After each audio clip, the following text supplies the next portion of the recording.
नमस्ते दोस्तों। आज का हमारा कोई शेड्यूल तो नहीं था, पर मैंने कहा चलिए बात की जाए। तो आज हम थोड़ा सा टॉपिक उठाएंगे फेमिनिज्म पे। फेमिनिज्म नाम से जैसा लगता है कि औरतों के लिए होगा, पर ऐसा नहीं है। फेमिनिज्म मतलब इक्वालिटी है कि इक्वल राइट्स मिलने। फेमिनिज्म में औरत और पुरुष को एक से राइट मिलने, जो हम देना नहीं चाहते। इसलिए हमें लगता है कि ये औरतों की बात हो रही है। फेमिनिज्म की जब बात उठती है तो ज़्यादातर बात आती है कि जो औरतें फेमिनिस्ट हैं वो घर तोड़ने वाली होती हैं, वो कुछ भी पहनती हैं, वो शराब पीती हैं, वो सिगरेट पीती हैं, वो मतलब अपनी मर्जी की मालकिन हो जाती हैं, वो परिवार में रहना पसंद नहीं करती हैं, उनके लिए परिवार एक बोझ होता है। पर मेरे हिसाब से ऐसा कुछ भी नहीं है। फेमिनिज्म मतलब इक्वालिटी की बात है, और वो बात अलग है कि हम इक्वल राइट्स देना नहीं चाहते, और जब हम बराबरी का हक कोई मांगता है तो हमें परेशानी होती है, दिक्कत होती है, और हम तब उस पे दोष लगाकर अपने आप को दोष मुक्त कर लेते हैं। अब रही बात फेमिनिज्म में शराब पीने की, सिगरेट पीने की, तो शराब और सिगरेट जितनी हानिकारक पुरुष के लिए है उतनी औरत के लिए है, पर दोनों बालिग हैं, उनको अपना भला बुरा मालूम है, तो उनको पता है कि कितने ड्रिंक करना चाहिए, कितना स्मोक करना चाहिए, और अपनी सेहत का ध्यान रखते हुए, अपने आसपास का माहौल का ध्यान रखते हुए, अगर आप प्रेग्नेंट हैं तो ये चीज़ें आपके लिए और बच्चे के लिए, दोनों के लिए हानिकारक है। इन सब चीज़ों का ध्यान रखते हुए अगर आप स्मोक या ड्रिंक करना चाहते हैं तो इसमें कोई बुराई नहीं है। और रही बात कपड़ों की, तो कई बार मैं ये सुनती हूँ कि कपड़े एक्सपोज होने वाले ना हों, कपड़े बहुत छोटे ना हों, कपड़ों में अंग दिख ना रहे हों, उससे एक्साइटमेंट होती है, उससे लोगों में उत्तेजित होते हैं, लोग गलत विचार आते हैं उनके मन में। पर मुझे लगता है कि नहीं, इसको एक नॉर्मलाइज अब ये हुआ नहीं है। जिस दिन हम लोग नॉर्मल हो जाएंगे तो हमें इनसे कुछ नहीं होगा। यहाँ जब मैं लड़कियों को छोटे छोटे कपड़े पहने घूमती देखती हूँ, या उनके कपड़ों में क्लीवेज दिखता होता है, तो यहाँ पे लोग उसको नॉर्मली लेते हैं, और वो भी नॉर्मली घूमती हैं। इससे किसी को कोई फर्क नहीं पड़ता कि उसकी टांगें दिख रही हैं, उसके क्लीवेज दिख रहे हैं, उसने किस तरह के कपड़े पहने हैं, छोटे हैं, लंबे हैं, पतले हैं, ट्रांसपेरेंट हैं। और यही बात हमारे यहाँ जब पुरुष नहा रहा होता है सिर्फ अंडरवेयर में, या सड़क किनारे पेशाब कर रहा होता है, तब हम औरतों उत्तेजित नहीं होती, हमारा कोई एक्साइटमेंट नहीं होता, हम उनके एक्सपोजर से कुछ हम प्रभावित नहीं होते। तो बड़ी विडंबना सी है कि पुरुष अगर वो काम करे, वो अपने अंग दिखाए, वो छोटे निक्कर पहन के घूमे, या अंडरवियर में ही घूमता रहे, तो इवन उनके पेनिस दिखते रहे अंडरवियर में से घर के सब लोगों को, तो भी किसी को कुछ नहीं उत्तेजना होती। और बाहर जाके वो सूसू करते रहे सड़क के किनारे, तो भी औरतें उत्तेजित नहीं होती, चुपचाप से अपनी निगाह मोड़ लेती हैं। और मेरे ख्याल से यही दृष्टिकोण जब पुरुष अपना लेंगे और हम औरतों के प्रति अपना लेंगे, हम औरतें भी औरतों के प्रति अपना लेंगे कि अगर उनका दिख रहा है तो हम जैसे पुरुष को इग्नोर कर रहे हैं उनको भी करें, या पुरुष को हम जैसे हमको कोई फर्क नहीं पड़ता, तो ऐसे ही औरतों के उसमें भी हमें कोई फर्क नहीं पड़ना चाहिए। और यही पुरुषों को है कि अगर हम औरतें उनको देख के इसमें रिएक्ट नहीं कर रही हैं तो उन्हें भी नहीं करना चाहिए। हम जैसे अपनी निगाहें दूसरी तरफ करते हैं, हम लोग चुपचाप चले जाते हैं, हम उसको घूरते नहीं रहते हैं कि देखो वो क्या कर रहा है, या उसका कितना क्या साइज है, क्या है, तो वो आदमी भी ये काम ना करें तो बेटर रहेगा। अब रही बात कि फिर फेमिनिज्म क्या है। अगर ये सब नहीं है तो फेमिनिज्म है इक्वालिटी। इक्वालिटी मतलब जैसे पुरुष काम कर रहा है औरत भी करे, उसको इक्वल राइट्स मिले काम पे भी, उसको इक्वल प्रमोशन के राइट्स मिले, आगे बढ़ने के राइट्स मिले, घर में सपोर्ट मिले। जैसे पुरुष को प्रमोशन के टाइम अगर सपोर्ट की ज़रूरत होती है तो पूरे घर के लोग करते हैं, अगर वो लेट आ रहा है तो उसकी हेल्प करते हैं, उसका चाय पानी का ध्यान रखते हैं, उसकी सेहत का ध्यान रखते हैं। ऐसे ही औरत को भी वही सब ज़रूरतें हैं वो कोई अलग दुनिया से नहीं आई कि उसको खाने पीने की ज़रूरतें नहीं है या वो उसका एक्स्ट्रा टाइम वो काम नहीं कर सकती है। तो इन सब चीज़ों में ध्यान रखने की ज़रूरत है। अगर घर में और कोई नहीं है, हस्बैंड वाइफ हैं, तो वो आपस में ध्यान रखें कि इक्वली कैसे काम डिस्ट्रीब्यूट कर सकते हैं। सुबह अगर वो बच्चे को छोड़ के सुबह जल्दी ऑफिस जाना चाहता है तो वो जल्दी आके पिकअप कर ले, एक जना छोड़ने का काम ले ले, एक जना पिकअप करने का ले ले। एक अगर नहीं कर सकते हैं, एक जना ही जॉब करने का पिकअप का करना है, तो एक जना उसके बच्चों की पढ़ाई का, बैग लगाने का, यूनिफॉर्म लगा प्रेस करने का, ऐसे वाले काम ले ले अपनी जिम्मेदारी। तो कामों को बांटें। ऐसे ही खाना बनाने में है कि किसी दिन जो पहले आ जाए वो खाना बना दे, दूसरा जना उसमें लेट आया है तो वो खाने के बाद उसके बाद की सफाइयाँ, डिश वॉशर में बर्तन लगाने हैं या एक तरफ रखने हैं भाइयों के लिए, जो भी है वो अपना उस हिसाब से देखें कि वो कैसे करना है। और ये भी सबको आदत हो कि अपने अपने बर्तन सब उठा के रखें, अपने अपने बर्तन ले जाएं, बैठे बैठे ऑर्डर ना चलाएं पानी पीने के लिए। और अगर पुरुष को बाहर से आके पानी हाथ में चाहिए तो वही ध्यान वो औरत के लिए भी रखे कि जब वो आ रही है तो वो पानी का गिलास उसके हाथ में भी थमाना चाहिए। बीमारी हो तो एक दूसरे का ध्यान रखें। और डॉक्टर का अपॉइंटमेंट वगैरह है तो वो अपने आप जा सकता है, पार्टनर तो ठीक है, नहीं तो दूसरा पार्टनर की ज़रूरत है तो साथ में जाए, नहीं है तो कोई और इंतज़ाम करे, टैक्सी प्रॉपर करके दे या किसी फ्रेंड को, रिलेटिव को कहे ले जाने के लिए, करने के लिए।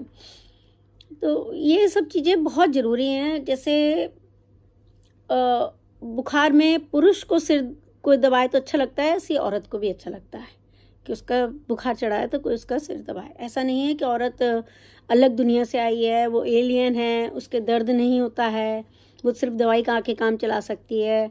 औरत 4 बार कह दे कि मेरे सिर में दर्द है तो आदमी कहने लग जाते हैं तुम्हारे तो 24 घंटे ही सिर में दर्द रहता है, तुम्हारी तो रोज़ की कहानी है। और आदमी रोज आके कहे कि आज वो ऑफिस में मेरा मूड खराब हो गया या फलानी बात हो गई, बॉस ने ऐसा कह दिया, तो कोई बात नहीं, वो बॉस की गलती होती है। और औरत कहे सिर दर्द है तो वो उसकी औरत की गलती होती है।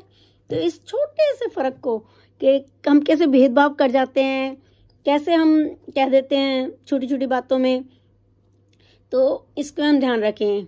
एक छोटा सा एग्जांपल देती हूँ। एक बार मेरे पार्टनर ने, एक्स पार्टनर ने, अपना वाइन का ग्लास नीचे बैठ के कुछ टीवी वीवी देख रहे थे, कुछ कर रहे थे, तो नीचे साइड में रख दिया।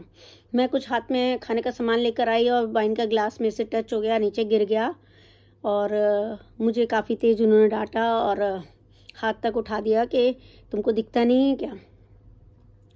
और बाद में ऐसे ही फिर एक दिन कुछ रास्ते में ऐसे ही रखा हुआ था और उनका पैर लग गया, तो उन्होंने यही सीधा कहा कि तुम लोगों को रखने की तमीज़ नहीं, कहाँ क्या रखना है। तो ये जो फ़र्क है, जो बिल्कुल छोटा सा माइनर सा एक रेखा है कि इतनी सी बॉर्डर लाइन पे कि उसी बात को ट्विस्ट करके कैसे इस तरफ लाना है, इस तरफ लाना है, ये जो है ये हमें सबको रोकना पड़ेगा। तो हमें एक तो इक्वल डिस्ट्रीब्यूशन होना चाहिए काम का, इक्वल डिस्ट्रीब्यूशन होना चाहिए बच्चों की देखभाल का, और इक्वली डिस्ट्रीब्यूशन होना चाहिए कम्युनिकेशन का। वन वे कम्युनिकेशन नहीं होना चाहिए कि पुरुष अपनी बात बोल दे औरत ना बोल पाए, या औरत अपनी बात बोल दे पुरुष ना बोल पाए।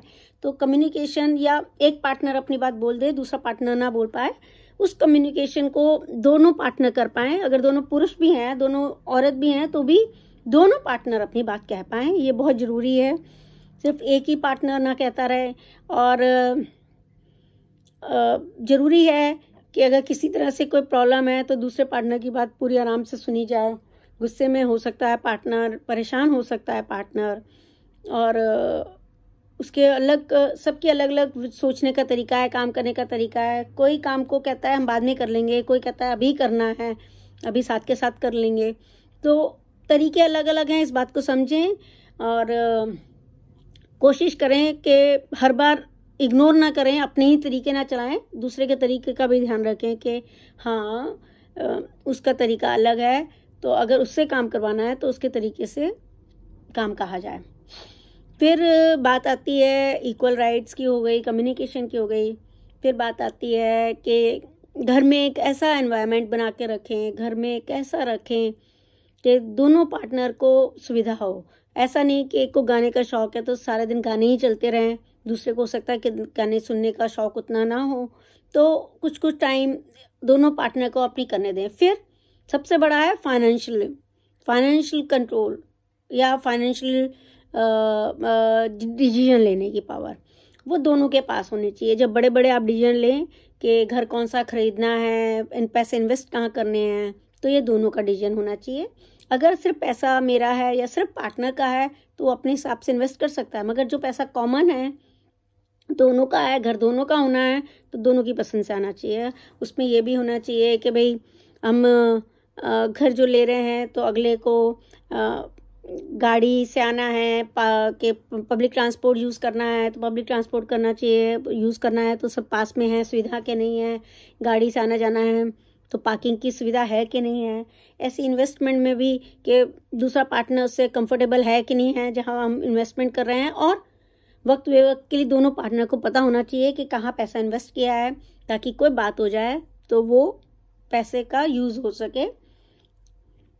मैं कई बार देखती हूँ पुरुष पैसा इन्वेस्ट कर देते हैं या बैंक में जमा करा देते हैं, पार्टनर को नॉमिनी तक नहीं बनाते कई बार, या जॉइंट अकाउंट कर लेते हैं और उसका पार्टनर का भी पैसा अपने अकाउंट में कब ट्रांसफ़र कर लेते हैं पार्टनर को मालूम ही नहीं होता। तो ये सब चीज़ों पे औरत को या दोनों पार्टनर को चाहिए कि वो दोनों पार्टनर अपने अपने पैसों का ध्यान रखें, अपने पैसों को खुद अपने हिसाब से मैनेज करें। ऐसा कुछ नहीं होता कि मुझे पैसों का हिसाब किताब नहीं रखना आता या मुझे ये नहीं आता, कम ज़्यादा हो सकता है, पर इतना सबको मालूम होता है कि ये मेरा पैसा है। किसी का हाथ से खर्चा ज़्यादा होता है, किसी के हाथ से कम होता है, कोई इजीली खर्च कर लेता है, कोई कम मुश्किल से खर्च करता है, कोई अपने पे नहीं खर्च करता दूसरों पे कर देता है, कोई दूसरों पे नहीं करता अपने पे कर लेता है। तो सबका अलग अलग नेचर हो सकता है, मगर सबको मालूम होता है कि हमारी क्या ज़रूरतें हैं और हमें पैसा कहाँ खर्च करना है। हाँ, फिर भी अगर आपको ऐसा लगता है कि आप पैसे में इतने अच्छे नहीं हैं तो भी ध्यान रखिए कि पैसा कहाँ इन्वेस्ट हो रहा है, इसमें इंटरेस्ट क्या मिलने वाला है, पैसा कब वापस आने वाला है, या ये प्रॉपर्टी कितने में खरीदी है, इसकी वैल्यू कब बढ़ रही है। ये ज़रूरत है आपकी। कल को पार्टनर के साथ कुछ हादसा, खुदा ना करता कोई हादसा हो जाए, वो नहीं रहे दुनिया में, या पैरालिसिस हो जाए या कुछ ऐसी बीमारी हो जाए कि बोल ही नहीं पा रहे हैं, तो आपको एटलीस्ट आपको सारी नॉलेज होनी चाहिए। दोनों पार्टनर को हर चीज़ की नॉलेज होनी चाहिए। और सबसे ज़रूरी है कि आप एकदम से हर चीज़ किसी एक पार्टनर पे पूरी ना छोड़ें। किचन का भी काम अगर एक कर रहा है पार्टनर, तो हफ्ते में एक का दिन आप नहीं कर सकते तो बाहर खिलाने ले जाइए, बाहर का खाना खिलाइए, बाहर से लाइए, किसी और के से बनवा के लाइए, पर पार्टनर को छुट्टी दीजिए। ये नहीं, और अगर आप बना रहे हैं तो ये भी नहीं कि आपने बनाया और पूरा घर मैस कर दिया, किचन मैस कर दी और उसके बाद कहा मैंने तो खाना बनाता हूँ।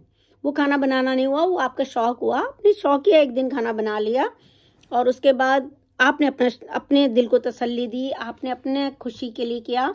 उसमें पार्टनर के ऊपर आप किसी तरह का वो ऑब्लिगेशन नहीं है, पार्टनर के ऊपर किसी तरह का कि आप खाना बनाते हैं, वो आपका खाना बनाने में काउंट नहीं होता है।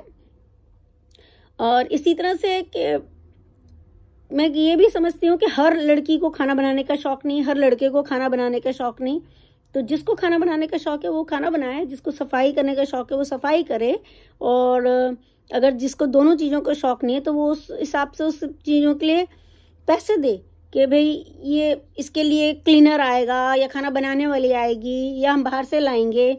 तो वो सब चीज़ें आप मैनेज कीजिए कि आपको किस तरह से करना है, या इजी कुकिंग कीजिए, चीज़ें ऐसी वाली कीजिए रेडी टू कुक वाली हैं, या जिसमें आजकल तो आ गया है कि एक डिब्बे में वो आपको रेसिपी के हिसाब से सारे चीज़ें भेजते हैं, उसमें वेजिटेबल्स भी हैं, सॉस भी है और सब चीज़ों की पूरी तैयारी है, और उसमें पेपर होता है, गाइड होती है कि जिसमें लिखा होता है कैसे बनाना है।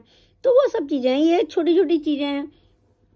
घर की सफाई भी मिलजुल के करें कि अगर एक जना कम बेडरूम साफ कर रहा है तो एक बाथरूम साफ कर ले, एक किचन कर रहा है तो एक गार्डन कर ले। तो इस तरह से मिलजुल के काम करने जरूरी है, इसको इक्वालिटी कहते हैं।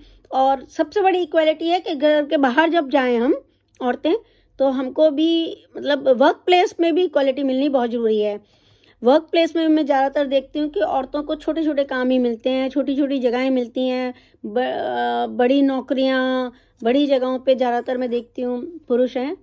तो वहाँ पे भी इक्वल अपॉर्चुनिटी मिलनी चाहिए, इक्वल प्रमोशन होना चाहिए। अगर औरतें हैं और पुरुष 50-50 हैं तो हर जगह पे, हर ऑफिस में, हर फील्ड में 50-50 ही दिखने चाहिए। ऐसा नहीं है कि जब इवन मैं कई बार देखती हूँ कि जितने फेमस शेफ हैं वो भी महिलाएं नहीं, पुरुष ही हैं। तो घर में सारी महिलाएं बना रही हैं मगर बाहर सारे पुरुष। तो जहाँ जहाँ पैसा आता है वो पुरुष ने अपने कंट्रोल में कर लिया है। और मुझे लगता है कि यहीं पर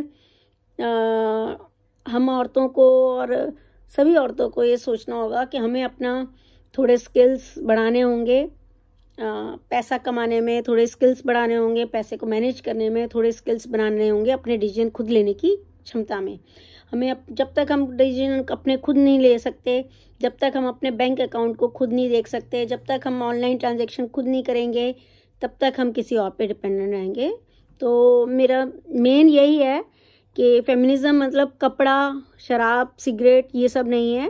फेमिनिज्म माने इक्वल अपॉर्चुनिटी है, इक्वल फ्रीडम है, इक्वल फाइनेंशियल स्टेटस है, इक्वल सोशल स्टेटस है। तो इसी के साथ आज की बात खत्म करते हैं। नमस्कार।